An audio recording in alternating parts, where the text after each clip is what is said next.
O relator da Operação Lava Jato no Supremo Tribunal Federal, ministro Edson Fachin, derrubou hoje a decisão do presidente da Corte, Dias Toffoli, que determinou o compartilhamento de dados das forças-tarefa com a Procuradoria-Geral da República. A decisão tem efeito retroativo, por isso, a PGR não pode analisar os dados já enviados. O tema de hoje é: a suspensão do compartilhamento é uma espécie de perdão para os supostos abusos cometidos pelos procuradores? Os nossos debatedores são Bruno Salles, advogado, mestre em Direito Penal. Boa noite, Bruno. Boa noite, Mona Lisa. E Caio Coppola, bacharel em Direito e comentarista político. Boa noite, Caio. Boa noite, Mona Lisa. Boa noite, doutor Bruno. Boa noite, espectador da CNN. Hoje começamos com você, Bruno. Suas primeiras considerações, por favor. Boa noite, Caio. Minhas amigas, meus amigos, boa noite. O tema hoje é bastante complexo e demanda algumas considerações iniciais. Eu espero que a gente acabe não se perdendo no juridiquês, mas o fato é que o tema é complexo, o tema é jurídico e o direito não é fácil. Principalmente quando a gente está falando das decisões da mais alta corte do país, da nossa Suprema Corte, que está no topo de um dos 3 poderes da República. Por isso, antes de mais nada, a gente precisa ter serenidade e precisão na nossa análise. Reduções, nesse momento, não vão ajudar na compreensão do problema, nem na construção de um sistema de justiça melhor e nem em um Brasil melhor. Eu quero começar essa exposição, portanto, evitando a noção de que existe uma guerra entre os diferentes níveis do Ministério Público. Existem compreensões distintas sobre o compartilhamento de provas arrecadadas pelas forças-tarefas de procuradores que são dedicados às investigações dos desdobramentos da Operação Lava Jato. Como já é de conhecimento público, a PGR fez uma inspeção na Lava Jato de Curitiba e não teve acesso a informações de banco de dados. A Força-Tarefa de Curitiba se negou a enviar as informações para a PGR, alegando a existência de informações sigilosas. O procurador-geral, Augusto Aras, em live organizada pelo Grupo Prerrogativas, fez sérias denúncias sobre o funcionamento da Força-Tarefa. Falou da existência de banco de dados com informações de 38 mil pessoas, de mais de 50 mil documentos invisíveis à corregedoria do MPF, de 350 terabytes de informação e chamou tudo isso de uma caixa preta que deveria ser investigada. E diante da negativa de informações por parte da Força-Tarefa, a PGR ingressou com uma reclamação constitucional. Então vamos lá. O que é uma reclamação constitucional? A reclamação é um instrumento jurídico que serve para 2 coisas. A primeira é para assegurar a competência do STF, ou seja, para garantir que casos que deveriam ser julgados pelo STF não sejam julgados por outro juízo. A segunda coisa para que serve a reclamação é garantir a autoridade das decisões do STF. O que isso quer dizer?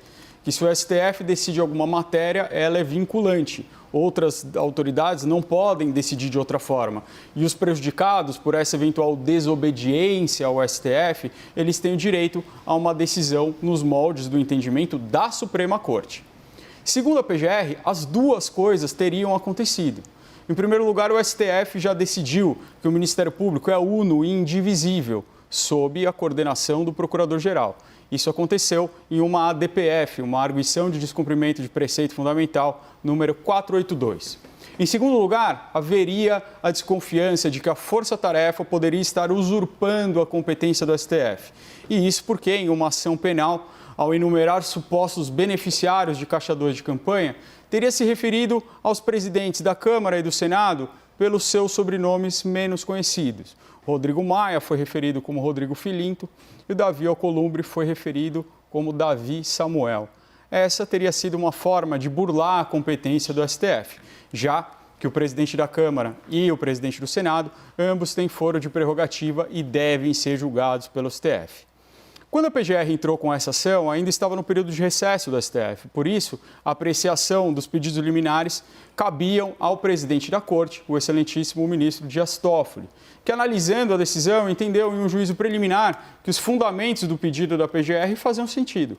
Assim sendo, ele concedeu o pedido liminar e determinou o compartilhamento de todas as provas. Com o fim do recesso, os autos foram para o relator natural da reclamação, que é o excelentíssimo ministro Edson Fachin.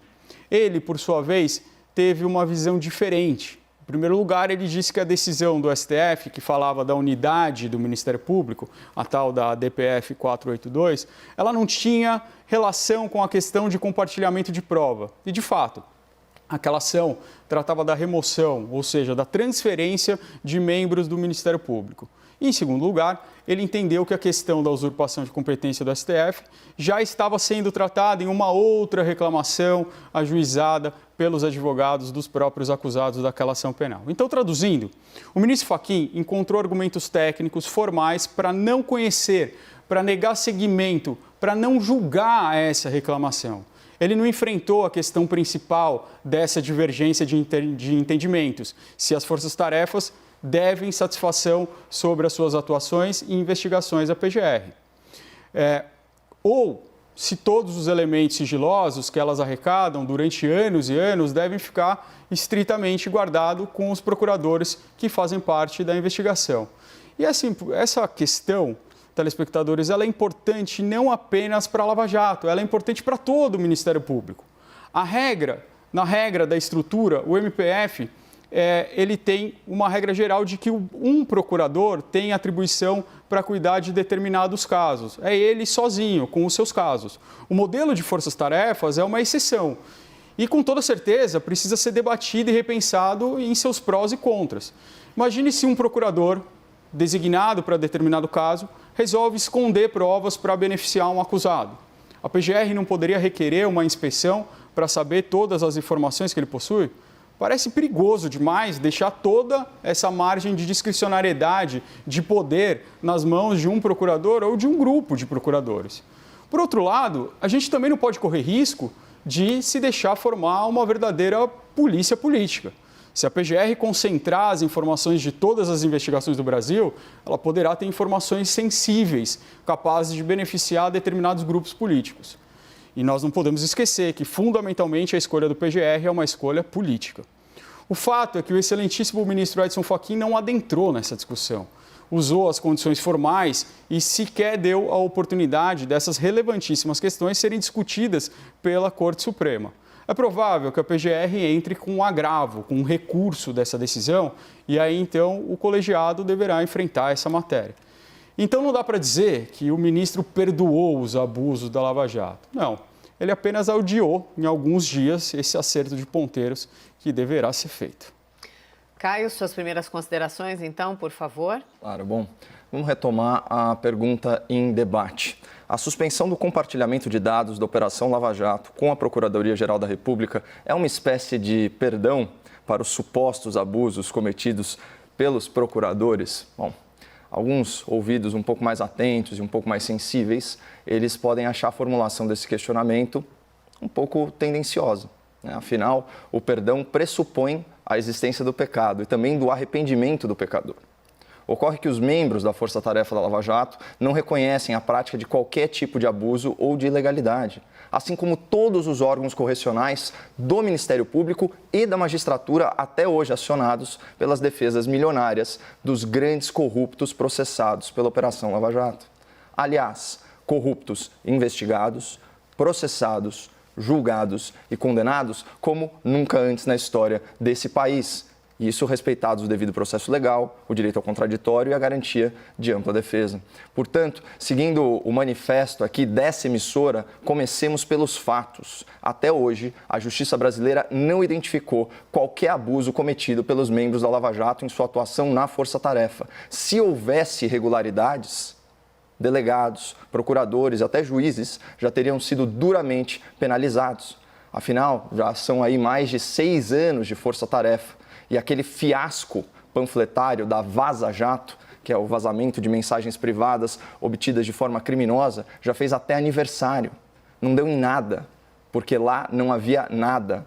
Nada que inocentasse os corruptos, nada que livrasse os lavadores de dinheiro, nada que abonasse os quadrilheiros e tantos outros criminosos que, ao lesar o patrimônio público e assaltar os cofres do governo, fizeram da população mais pobre e mais vulnerável do Brasil as principais vítimas da sua delinquência.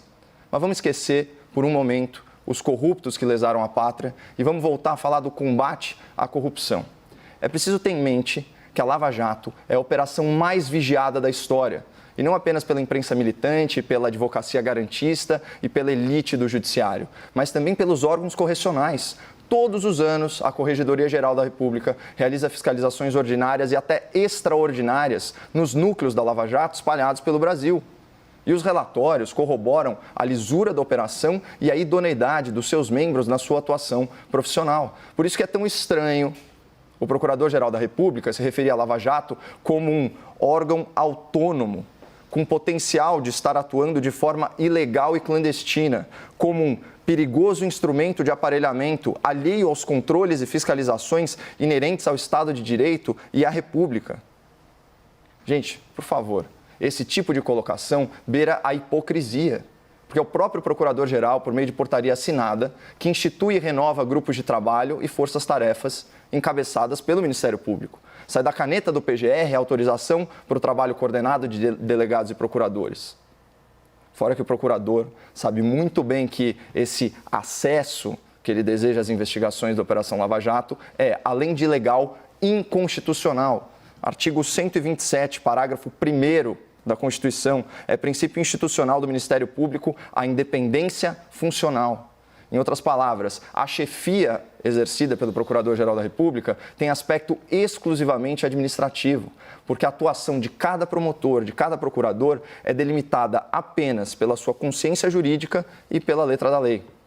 E percebam que a independência funcional é um mecanismo constitucional que protege não apenas a autonomia desses nossos valorosos promotores de justiça, mas também a sociedade como um todo, porque ela previne a concentração de poder e de informações sensíveis num cargo de natureza política, como adiantou o meu debatedor, que é o cargo temporário do Procurador-Geral, indicado pelo Presidente da República, e no caso específico do doutor Aras, com a agravante de ter sido escolhido fora da lista tríplice.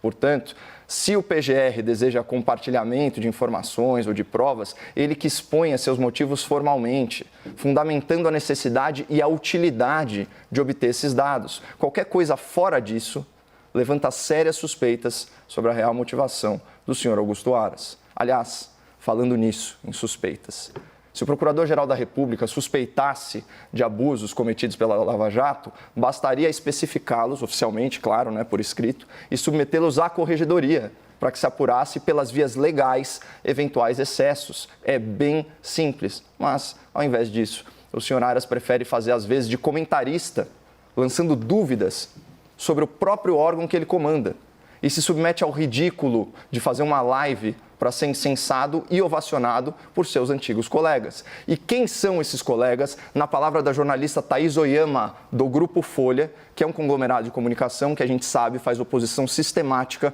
ao atual governo. Aspas, a plateia virtual de Aras era formada pela fina flor dos advogados criminalistas do país, daqueles que só topam se sentar para conversar a partir de 7 dígitos, para bom entendedor de 1 milhão para cima. Para os causídicos das bancas de ouro, a fala do Procurador-Geral caiu como um som mavioso, quase tão agradável quanto o tilintar de moedas, dado que quase todos eles têm clientes pendurados na Lava Jato. Com sua conferência, afinal, Aras conseguiu o que muitos integrantes do grupo tentaram fazer sem sucesso nos últimos 6 anos, transformar a Lava Jato em palavrão. Palavras da Thaís Oyama. E aqui é o ponto central. O ataque da PGR à Lava Jato, que foi freado juridicamente pela acertada decisão do ministro Fachin, ele se dá em múltiplas frentes, incluindo, claro, a comunicação. O Procurador-Geral sabe que ele não pode violar a autonomia funcional do Ministério Público. O Procurador-Geral sabe que os membros da Lava Jato não são seus subordinados. O Procurador-Geral sabe que não pesa contra a operação nenhuma penalidade por abuso de autoridade ou de poder. Ainda assim, ele repete a exaustão as suas críticas infundadas e indevidas à força-tarefa. E faz isso porque entende que uma mentira repetida 1000 vezes pode se tornar verdade. Aliás, essa é a definição de uma narrativa política. Uma interpretação da realidade que não corresponde aos fatos, mas que é veiculada sistematicamente para manipular a opinião pública. As narrativas se desconstroem na presença da verdade. O que realmente assusta é imaginar por que raios o Procurador-Geral da República quer controlar e frear a maior operação de combate à corrupção da nossa história.